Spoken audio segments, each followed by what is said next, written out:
அஸ்ஸலாமு அலைக்கும் வரஹ்மத்துல்லாஹி வபரகாத்துஹு. இந்திய தேர்தல் ஆணையம் அறிவித்திருக்கக்கூடிய எஸ்ஐஆர் படிவத்தை பூர்த்தி செய்வது எப்படி அப்படின்னு ஒரு வீடியோ நம்ம ஏற்கனவே பதிவு செய்திருந்தோம். அந்த வீடியோடைய கமெண்ட்ஸில் மக்கள் நிறைய சந்தேகங்கள், கேள்விகளை கேட்டிருக்கீங்க. பொதுவாகவே இந்த எஸ்ஐஆர் படிவம் பற்றிய நிறைய குழப்பங்கள் இன்னைக்கு இருந்துக்கிட்டு இருக்குது. எனவே அந்த கேள்விகள் மற்றும் இந்த குழப்பங்களுக்கான பதில்களை, தெளிவுகளை நம்மளால் முடிஞ்ச அளவுக்கு சொல்லணும் அப்படிங்கிற நோக்கத்தில் இந்த வீடியோவை பதிவு செய்கிறேன். புதிதாக வீடியோவை பார்க்கக்கூடிய நபர்களுக்கும் பிரயோஜனமாக இருக்கணும் அப்படிங்கிறதுக்காக நம்முடைய பழைய வீடியோவையே எடிட் செய்து சந்தேகங்கள், கேள்விகள் எழக்கூடிய இடங்களில் அதற்கான பதில்களை சொல்லியிருக்கிறோம். எனவே வீடியோவை முழுமையாக பார்த்து தகவல்களை தெரிந்து கொள்ளுங்கள். 2 படிவங்கள் கொடுக்கப்படும். ஒரே மாதிரி இருக்கக்கூடிய 2 ஃபார்ம் உங்களுக்கு கொடுப்பாங்க. அந்த 2 ஃபார்மையுமே ஒரே மாதிரி தான் பூர்த்தி செய்யணும். அதில் எந்த வித்தியாசமும் இல்லை. இதையும் கவனத்தில் வச்சுக்கிறங்க. இந்த ஃபார்மில் மேலே இந்திய தேர்தல் ஆணையம் கணக்கீட்டு படிவம் அப்படின்னு சொல்லி கொடுக்கப்பட்டிருக்கு. அதுக்கு கீழே உங்கள் பகுதியினுடைய பிஎல்ஓ அவங்களுடைய பேரும் ஃபோன் நம்பரும் கொடுக்கப்படும். இந்த ஃபார்மில் மேலே பார்த்தீங்க அப்படின்னா இடது பக்கம் மேலே கட்டத்தில் வாக்காளரினுடைய பெயர், அவங்களுடைய அடையாள எண், இந்த மாதிரி உங்களுடைய ஓட்டர் கார்டில் உள்ள விவரங்கள் மேலே கொடுக்கப்பட்டிருக்கும். அதுக்கு அடுத்த மேலே இருக்கக்கூடிய 2வது கட்டத்தில் வாக்குச்சாவியினுடைய பெயர், எங்கே போய் ஓட்டு போடணும், இப்படிங்கிற விவரங்கள் எல்லாம் உங்களுக்கு அதுக்கு அடுத்த கட்டத்தில் கொடுக்கப்பட்டிருக்கும். 3வதாக ஒரு QR கோடு கொடுக்கப்பட்டிருக்கும். இது அதிகாரிகளுக்கானது. இதில் நமக்கு எந்த சம்மந்தமும் இல்லை. அதிகாரிகள் ஸ்கேன் பண்ணுறதுக்கான உள்ள QR கோடு இது. 4வதாக மேலே உங்களுடைய இப்போதைய வாக்காளர் பட்டியலில் என்ன ஃபோட்டோ இருக்குதோ அந்த ஃபோட்டோ கொடுக்கப்பட்டிருக்கும். அதுக்கு அடுத்ததாக தற்போதைய புகைப்படத்தை ஒட்டவும் அப்படின்னு சொல்லி ஒன்று கொடுத்துருக்குறாங்க. இப்போதைய ஒரு ஃபோட்டோ எடுத்து அதில் ஒட்டிக்கிறணும். இப்போது அடுத்து இருக்கக்கூடிய கட்டங்களை எப்படி பூர்த்தி செய்கிறது அப்படிங்கிறத பார்ப்போம். நம்முடைய முந்தைய வீடியோவில் நாம் தகவலுக்காக உத்தேசமாக பதிவு செய்திருந்த அந்த எண்கள் எல்லாமே தனிப்பட்ட தகவல்கள் அப்படின்னு சொல்லி யூடியூப்லேருந்து நம்முடைய வீடியோ கண்டென்ட் ரிமூவல் செய்யப்பட்டுச்சு. அதனால் அதை தவிர்க்கிறதுக்காக ஒரு பாதி பகுதியை மட்டும் இந்த வீடியோவில் அந்த தகவல்களை பிளர் செஞ்சுருக்கிறேன். மேலே முதலாவது பிறந்த தேதி DDMMYYYY அப்படின்னு கொடுத்துருக்காங்க. இதில் உங்களுடைய பிறந்த தேதியை நீங்கள் எழுதணும். நான் இங்கே மேலே எழுதியிருக்கிறேன் பாருங்கள், 10/5/1991 அப்படின்னு சொல்லி எழுதியிருக்கிறேன். இந்த மாடலில் தான் எழுதணும். முதல்ல தேதி, அடுத்த மாதம், அடுத்த வருஷம் அப்படிங்கிறத எழுதணும். அதுதான் DDMMYY, டேட்டு, மந்த்து, இயரு அப்படிங்கிற அடிப்படையில் எழுதணுங்கிறத அங்கே கொடுத்துருக்குறாங்க. இது இப்போ இருக்கக்கூடிய புதிய வாக்காளர் அடையாள அட்டையில் அந்த பிறந்த தேதியை கொடுத்துருக்குறாங்க. அந்த பிறந்த தேதியை நீங்கள் எழுதலாம். அல்லது பழைய கார்டுகளில் பிறந்த தேதி இருக்காது அப்படின்னு சொன்னால் நீங்கள் ஆதார் கார்டில் உங்களுடைய பிறந்த தேதி எதுவோ அந்த பிறந்த தேதியை இங்கே எழுதிக்கலாம். அடுத்து 2வது ஆதார் எண், விருப்பம் இருப்பின் அப்படின்னு சொல்லி கொடுத்துருக்குறாங்க. உங்களுடைய ஆதார் கார்டு நம்பரை இங்கே எழுதணும். அது கட்டாயம் இல்லை, ஆனால் விரும்பினா எழுதிக்கலாம். சிலர் சொல்கிறது என்ன அப்படின்னா, அதை நீங்கள் ஆதார் கார்டு நம்பரை நீங்கள் சேர்த்து கொடுக்குறதே உங்களுக்கு பெட்ரு அப்படின்னு சொல்லி சொல்கிறாங்க. அடுத்து 3வது கைபேசி எண் அப்படின்னு சொல்லி கொடுத்துருக்குறாங்க. கைபேசி எண்ணில் நம்முடைய ஃபோன் நம்பர், அவங்கவுங்க பயன்படுத்தக்கூடிய ஃபோன் நம்பர் கொடுக்கணும். இல்லை என்னிடத்துல ஃபோன் நம்பர் இல்லை, நான் எங்கள் மகன் அல்லது மகளுடைய ஃபோனை தான் யூஸ் பண்ணுறேன் அப்படின்னா அவங்களுடைய நம்பரும் கொடுக்கலாம். ஒரு கார்டுக்கு ஒரு நம்பர் தான் கொடுக்கணுங்கிற இது கட்டாயம் எதுவும் இல்லை இதில். அடுத்ததாக தந்தையின் அல்லது பாதுகாவலரின் பெயர் அப்படின்னு கொடுத்துருக்குறாங்க. உங்களுடைய தந்தையின் பெயரை எழுதணும். இது எல்லாமே தமிழில் தான் நம்ம பூர்த்தி செய்யணும். அடுத்ததாக தந்தையினுடைய இந்த ஓட்டர் கார்டுடைய நம்பரு எழுத சொல்லியிருக்கிறாங்க. தந்தையினுடைய கார்டு நம்பர், அதுக்கடுத்து தாயாரினுடைய பெயர், தாயாருடைய பெயர் எழுதணும். அதற்கு பிறகு தாயாரினுடைய அடையாள அட்டை, வாக்காளர் அடையாள அட்டையுடைய நம்பரு. இப்போது தாய் தந்தையர்கள் இல்லை, காலமாகிட்டாங்க, தவறிட்டாங்க அப்படின்னு சொன்னால் அவர்களுடைய பெயர்களை எழுதணுமா அப்படின்னு சொல்லிட்டு கேட்டிருக்கீங்க. அவர்களுடைய பெயர்களை கண்டிப்பாக எழுதணும். ஏன்னா இது உங்களை பற்றியான விவரங்களை எழுத வேண்டிய இடம். அதில் உங்களுடைய தாய் தந்தையர்களுடைய பெயர்களை எழுதணும். அவர்கள் இருந்தாலும் சரி அல்லது காலமாகி இருந்தாலும் சரி. அடுத்ததாக தாய் தந்தையர்களுடைய வாக்காளர் அடையாள அட்டை எண் தெரியலை, என்ன செய்கிறது அப்படின்னு சொல்லிட்டு கேட்டிருக்கீங்க. வாக்காளர் அடையாள அட்டை எண் தெரிந்தால் எழுதணும். தெரியலை அப்படின்னு சொன்னால் பரவாயில்ல, விட்டுறலாம். ஏன்னா நீங்கள் அந்த ஃபார்ம்லேயே பார்த்தீங்கன்னு சொன்னால் இருப்பின் அப்படின்னு தான் கொடுத்துருக்குறாங்க. இது ஒரு ஆப்ஷனல் சாய்ஸ் தான். அடுத்ததாக துணைவரின் பெயர், திருமணமானவர்களாக இருந்தாங்க அப்படின்னா ஆணாக இருந்தால் தன்னுடைய மனைவியினுடைய பெயர், பெண்ணாக இருந்தால் கணவருடைய பெயரை எழுதணும். அதுக்கடுத்து அந்த துணைவரின் அடையாள அட்டை எண், அந்த ஓட்டர் கார்டு, அவங்களுடைய ஓட்டர் கார்டுடைய நம்பரு எழுதிக்கணும். இது மேலே நாம் எல்லாருமே பூர்த்தி செய்ய வேண்டிய விஷயங்கள். அடுத்ததாக பார்த்தீங்க அப்படின்னு சொன்னால் கீழே 2 பகுதியாக கேள்விகள் கேட்டிருக்கிறாங்க. அதில் இடதுபுறம் பார்த்தோம் அப்படின்னா முந்தைய சிறப்பு தீவிர திருத்தத்தில் உள்ள வாக்காளர் பட்டியலில் உள்ள வாக்காளரின் விவரங்கள் அப்படிங்கிறத கொடுத்துருக்குறாங்க. இது என்ன அப்படின்னா நம்முடைய தமிழ்நாட்டில் 2002 கடைசியாக இது மாதிரி தீவிர சிறப்பு திருத்தம் நடைபெற்றது. அந்த 2002 ஒரு பட்டியல் வெளியிடப்பட்டுச்சு. அந்த பட்டியலில் உள்ள விவரங்களை இங்கே எழுதணும் அப்படின்னு சொல்லியிருக்கிறாங்க. பொதுவாகவே இதை வந்து பிஎல்ஓக்கள் பூர்த்தி செய்யணும் அப்படின்னு சொல்லி சில வீடியோக்களில் சொல்லப்படுது. அது சரிதான், பிஎல்ஓக்கள் அதை தேடி பூர்த்தி செய்வாங்க. பூர்த்தி செய்து தான் அவங்க இந்த ஃபார்மை ஃபில் பண்ணணும். ஆனால் நமக்கு இருக்கிற அக்கறை, நமக்கு இருக்கிற கவனம் அவங்களுக்கு இருக்குமான்னு தெரியாது. எனவே இந்த தகவல்களை நம்மளே தேடி எடுத்து பூர்த்தி செய்துக்கிட்டோம் அப்படின்னா ரொம்ப நல்லது. இப்போ முதல் பகுதி இடது பக்கம் இருக்கக்கூடியது என்ன அப்படின்னா, இப்போ அந்த வாக்காளர் வந்து 2002 அவருக்கு ஓட்டு உரிமை இருந்துச்சு, அப்படிப்பட்ட ஒரு வயதினுடைய ஒரு நபராக இருக்கிறாங்க அப்படின்னு சொன்னால் அவங்களுடைய விவரங்கள் இந்த 2002 வாக்காளர் பட்டியலில் இருக்கும்.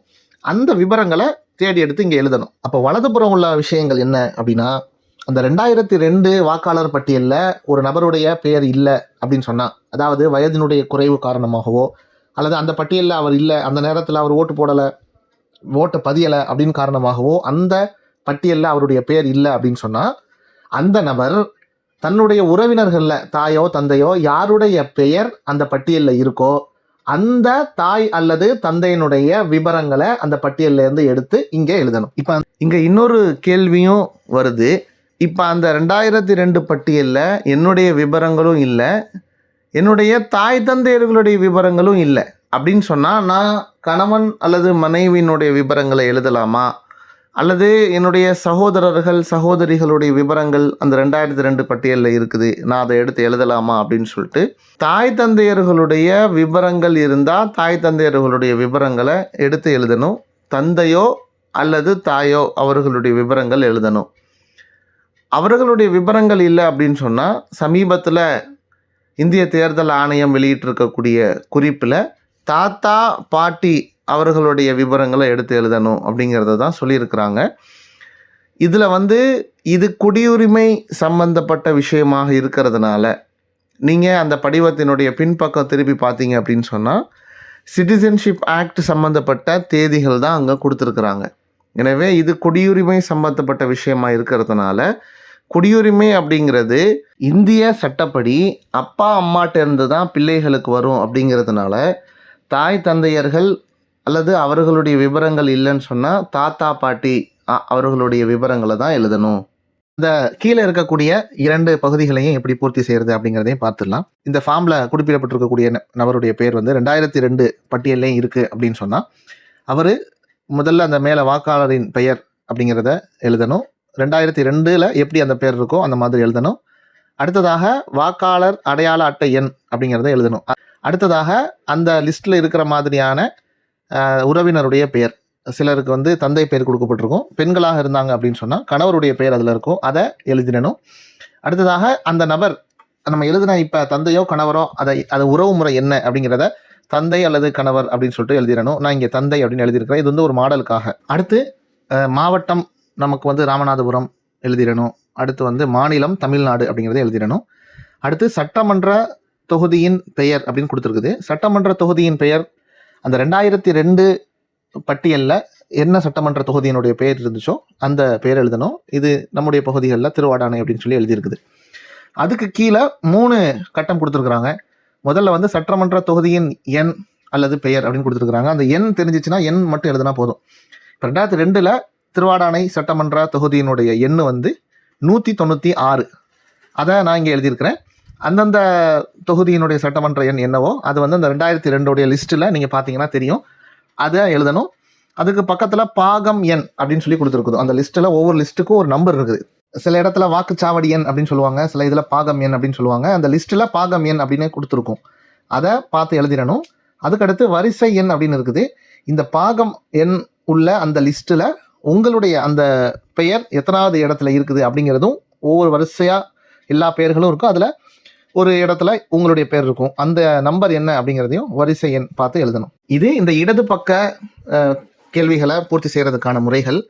இப்போ 2002 லிஸ்ட்டில் அவருடைய பெயர் இல்லை அப்படின்னு சொன்னால், அவருடைய தந்தை பெயரோ அல்லது தாயோட பெயரோ அதில் தான் இருக்குது, இவர் பெயர் இல்லை அப்படின்னு சொன்னால், இப்போ அவர் எப்படி அந்த வலது பக்கத்தினுடைய கேள்விகளை பூர்த்தி செய்யணும் அப்படிங்கிறத அடுத்து பார்ப்போம். அந்த 2002 லிஸ்ட்டில் இவருடைய தந்தையினுடைய பெயர் தான் இருக்குது அப்படின்னு சொன்னால், நான் உதாரணத்துக்கு மேலே இருக்கக்கூடிய இந்த ஃபோட்டோவில் தந்தையினுடைய பெயரை உதாரணமாக போட்டிருக்கேன். இப்போ அந்த லிஸ்ட்டில் தந்தையினுடைய விவரங்களை எடுக்கணும். முதல்ல தந்தையினுடைய பெயர், நான் உதாரணத்துக்கு அப்துல் காதர்னு போட்டிருக்கேன். அடுத்து தந்தையினுடைய வாக்காளர் அடையாள அட்டை எண், அது வந்து அந்த லிஸ்ட்டில் என்ன நம்பர் இருக்கோ அதை போடணும், பழைய நம்பரு. இப்போ அந்த பழைய லிஸ்ட்டில் பழைய வாக்காளர் அடையாள அட்டை எண் இல்லை அப்படின்னு சொன்னால் என்ன செய்கிறது அப்படின்னு சொல்லிட்டு ஒரு கேள்வி இருக்குது. அந்த நம்பர் இருந்தால் எழுதணும், இல்லை அப்படின்னா அந்த நம்பரை எழுத தேவையில்லை. இது வந்து ஒரு ஆப்ஷனல் ஏரியா தான். அடுத்து அந்த தந்தையின் பெயர், தந்தையினுடைய உறவினரின் பெயர் போடணும். அந்த லிஸ்ட்டில் பார்த்தீங்க அப்படின்னா தந்தையினுடைய உறவினராக இந்த தந்தையினுடைய தந்தை பெயர் இருக்கும். அல்லது பெண்களாக தாயாருடைய பெயரை போடுறோம் அப்படின்னு சொன்னால் அந்த தாயாரினுடைய கணவர் பெயர், தன்னுடைய வாப்பாவுடைய பெயர் இருக்கும், அதை எழுதணும். அந்த உறவு முறை என்ன, தந்தையை எழுதியிருக்கமா அல்லது தாயாருடைய கணவர் எழுதியிருக்கமா அப்படிங்கிறத இங்கே உறவு முறை அப்படிங்கிறதுல கொடுக்குறோம். அடுத்து வந்து இடது பக்கம் பூர்த்தி செஞ்ச மாதிரி தான், ராமநாதபுரம் மாவட்டம், மாநிலம் வந்து தமிழ்நாடு, சட்டமன்ற தொகுதியின் பெயர் திருவாடானை, அதுக்கு கீழே அந்த 3 விபரங்கள், சட்டமன்ற தொகுதியினுடைய எண்ணு நமக்கு வந்து திருவாடானைக்கு 196.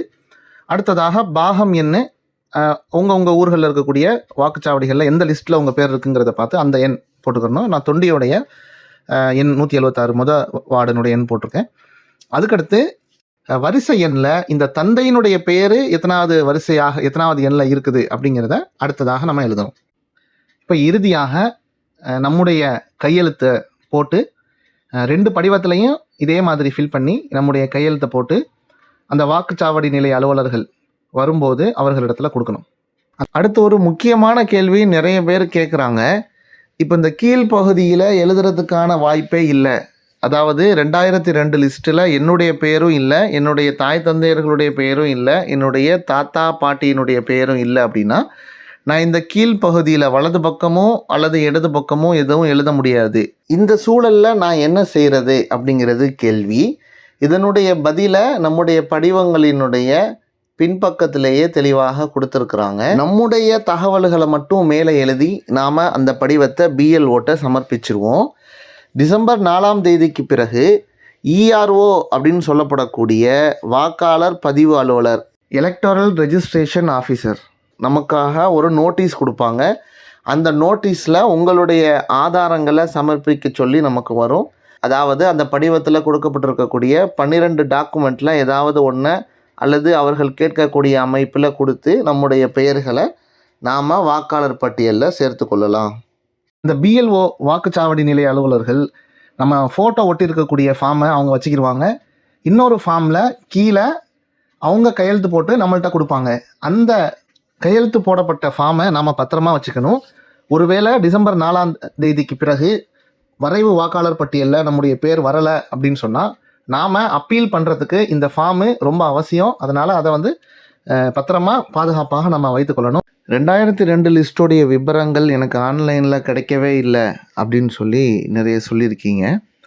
இது சார்ந்து ஆன்லைனில் எப்படி தேடுறது, ஆன்லைனில் கிடைக்கல அப்படின்னு சொன்னால் ஆஃப்லைனில் PDF-ஆக லிஸ்ட்டை எப்படி எடுக்கிறது, அதை எப்படி தேடுறது அப்படிங்கிற வீடியோ தனியாக நம்முடைய சேனலில் இருக்குது. அந்த வீடியோவை முழுமையாக பார்த்து தகவல்களை தெரிந்து கொள்ளுங்கள். வேறு கேள்விகள் சந்தேகங்கள் இருந்துச்சுன்னு சொன்னால் கமெண்ட் செக்ஷனில் போஸ்ட் பண்ணுங்கள்.